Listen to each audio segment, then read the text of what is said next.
Maharashtra Hindi news में आपका स्वागत है। मैं यहाँ मौजूद हूँ माटुंगा में कबूतर खाने के पास, जहाँ कांग्रेसी सभा कर रहे हैं, अपना आक्रोश प्रकट कर रहे हैं। उनका कहना है कि महंगाई और बेरोजगारी के खिलाफ राहुल गांधी जी को सजा सुनाए जाने के खिलाफ, उनकी सदस्यता रद्द किए जाने के खिलाफ ये कार्यक्रम उनका आयोजित है। यहाँ सबसे पहले मैं बात करूँगा जिला कांग्रेस अध्यक्ष से। आप सर कांग्रेस आज के कार्यक्रम की जानकारी दीजिए।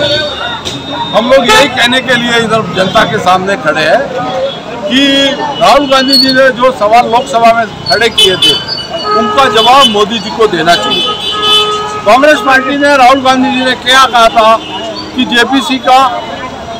जेपीसी बनाई जाए और उसकी जांच की जाए। राहुल गांधी ने यह पूछा था मोदी जी और आपका गौतम अडानी से क्या संबंध है। आपको ये अगर सारी जानकारी अगर आपने दे दी होती तो राहुल गांधी जी के सवाल आगे बढ़ते नहीं। आगे आपका क्या कार्यक्रम होगा? आगे हमारा कार्यक्रम पूरे जिले में इसी तरह से सत्याग्रह का, जगह जगह पे कॉर्नर मीटिंग और सारा कार्यक्रम चलता रहेगा। और हमारी लड़ाई अभी लंबी होगी। राहुल जी कल सूरत में सेशन कोर्ट में उपस्थित होने वाले हैं और अगर कोर्ट ने हमें न्याय नहीं दिया और कोर्ट से आगे हाईकोर्ट जाएंगे, सुप्रीम कोर्ट जाएंगे और न्याय लेके रहेंगे। आज भारत के चीफ जस्टिस ने क्या बोला? कल एक कार्यक्रम में चीफ जस्टिस ने बोला है कि पत्रकारों को और मीडिया को आज़ादी से बात करना चाहिए। धन्यवाद। उपेंद्र जी, आज के कार्यक्रम की जानकारी दीजिए। आज का सत्याग्रह का कार्यक्रम राहुल जी के संदर्भ में हमारे जिला अध्यक्ष हुक्मराज मेहता जी के नेतृत्व में हमारे दोनों ब्लॉक अध्यक्ष गज्जर और दूसरे दोनों ब्लॉक अध्यक्षों के संकलन से आज ये कार्यक्रम हुआ। कांग्रेस के माटुंगा, वड़ाला, साइन विभाग के सभी वरिष्ठ नेतागण कार्यकर्ता इस सत्याग्रह कार्यक्रम में उपस्थित हुआ। लेकिन आश्चर्य की बात यह है कि खाली कांग्रेस के कार्यकर्ता ये सत्याग्रह का कार्यक्रम में उपस्थित नहीं रहे। माटुंगा की जनता बड़ी संख्या में, आप देख रहे थे एक पत्रकार करके कि आजू बाजू में बड़ी संख्या में माटुंगा की जनता कांग्रेस क्या बोल रही है, नरेंद्र मोदी जी क्या कर रहे हैं, तानाशाह नरेंद्र मोदी जी क्या कर रहे हैं, वो सब बात सुनने को तैयार थी। सब बात सुनी जनता ने कि कैसी महंगाई बढ़ी, कैसी बेरोजगारी बढ़ी, कभी कैसे व्यापारियों की हालत खराब हो गई, कैसा जीएसटी का पैसा नरेंद्र मोदी जी के द्वारा, आरएसएस के द्वारा, भारतीय जनता पार्टी के द्वारा अदानी तक पहुंच गया। आप सभी लोगों ने, आपने तो सब भाषण कवर किया, लेकिन सभी लोगों ने जो बात बताई उसमें सब एक बात तो सबसे बड़ी बात थी कि अदानी का पोर्ट पे जो 20,000 करोड़ का ड्रग पकड़ा गया, वो ड्रग किसका था? आज 20,000 करोड़ अदानी के अकाउंट में आए, वो 20,000 करोड़ किसका है? और 5 लाख करोड़ का ड्रग जो निकल गया, वो सब 5 लाख करोड़ रुपया अदानी की मलेशिया की सेल कंपनी से घूम के अपने देश में आ रहा है।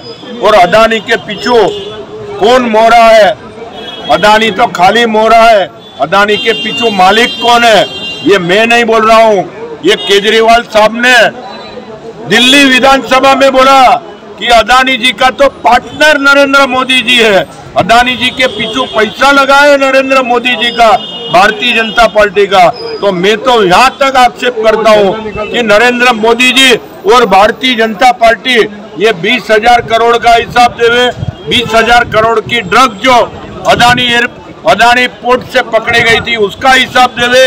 5 लाख करोड़ की ड्रग जो अदानी पोर्ट से निकल चुकी, वो 5 लाख करोड़ का पेमेंट कहाँ पहुंचा, वो भी जवाब देना चाहिए। और जनता ने अभी भारतीय जनता पार्टी और नरेंद्र मोदी जी को सवाल करना चाहिए कि भाई हमारी इनकम कैसा कम हो गई। हमारी जो इनकम है, हमारा उसमें पेट नहीं भरता है, हमारा परिवार का पेट नहीं भरता है, हमारे बच्चों की स्कूल की फीस हम नहीं दे सकते हैं। हम स्कूटर पे थे, अभी रास्ते पे चलने को हो गए क्योंकि डीजल पेट्रोल का पैसा नहीं है। तो हमारा ये कहना है कि अभी तो जागो, जनता जागो। जनता जागेगी तो मोदी की गद्दी नीचे उतरेगी और मोदी जी अपना झोला लेके उनको जहाँ जाना है जावे। ऐसा तो उसको हिमालय बहुत प्रिय है, उन्होंने हिमालय में जाना चाहिए। धन्यवाद। धन्यवाद। ये थे उपेंद्र जोशी जो अपने मोर्चे के दौरान अपनी बात बता रहे थे। वरिष्ठ पत्रकार सुनील वड़कर के साथ सुरेंद्र मिश्र, महाराष्ट्र हिंदी न्यूज, मुंबई। राजू बाबू जी, आप महाराष्ट्र कांग्रेस के प्रवक्ता हैं। आज आपका जो ये आंदोलन था, इसकी विशिष्ट बात कुछ बताइए। देखिए, ये आंदोलन की वजह ये है कि राहुल जी जो बात कर रहे हैं वो हर एक इंसान की, इस देश में रहने वाले हर एक व्यक्ति की बात राहुल जी कर रहे हैं। और उनके जो सवाल है, उन सवालों को लोगों तक लेके जाना, लोगों को पता करवा देना कि ये एक्चुअल में क्या चालू है। ये 20,000 करोड़ का बाप कौन है, ये कोई बताने के लिए नहीं। तो यही सवालों को लोगों के पास लेके जाके उनको बताने का काम कांग्रेस पार्टी ने लिया है, और वही काम आज हम जनता के बीच में जाके कर रहे हैं। मुख्य रूप से कौन कौन से मुद्दे आप उठा रहे हैं अपने आंदोलन के दौरान? देखिए, हमारे आंदोलन के दौरान जो देश के प्रमुख समस्या जो है कि जिसमें बेरोजगारी है, महंगाई है, आज लोगों के पास पैसा नहीं है, उद्योग धंधे बंद हो रहे हैं, उस प्रश्नों के साथ साथ अदानी जी के साथ मोदी जी ने जो कांड इस देश में किया है, मोदी जी ने और भाजपा ने अदानी जी को बचाने के लिए इस देश का बलि देने का काम किया है, इस देश की सुरक्षा के साथ खिलवाड़ किया है। क्योंकि अदानी जी की 11 कंपनी के पास सुरक्षा का कॉन्ट्रैक्ट है, और ऐसे वक्त में उस 11 कंपनी में बाहर का जो पैसा आया है वो पैसा दुश्मन का है, दोस्त का है, या किसी अलग ट्रक का पैसा है, वो मालूम नहीं। और अगर उसी पैसे से सुरक्षा धोखे में आ जाएगी, क्योंकि जो पैसा दे रहा है वो अपने आप को वो पैसे का मुबदला मांगेगा, उसका रिटर्न्स मांगेगा, और वो गलत रिटर्न हो गया तो देश का नुकसान हो जाएगा। इसीलिए ये सब बातों को लेके, इस सब मुद्दों के लेके हम जनता के पास जा रहे हैं और जनता को अवगत करा रहे हैं कि भाई देश में क्या चालू है। आपको सबको जागना पड़ेगा और जनता को रास्ते पे उतरना पड़ेगा।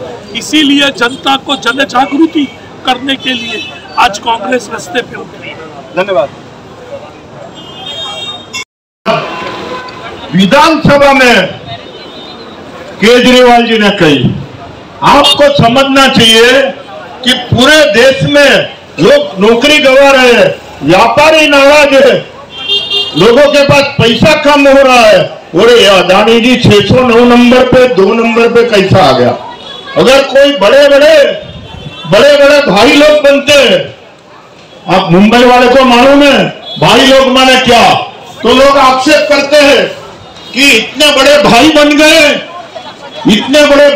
गए, तो इसमें तो जरूर पॉलिटिशियन लोगों का और पुलिस का मदद होना चाहिए, नहीं तो एक दिल्ली का गुंडा बड़ा भाई नहीं बन सकता।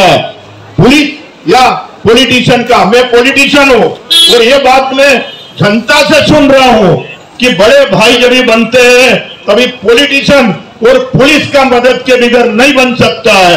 ऐसा इतना बड़ा उद्योगपति, दुनिया का 2 नंबर का पैसादार बना, तो पॉलिटिशियन का मदद के बगैर बन सकता है क्या?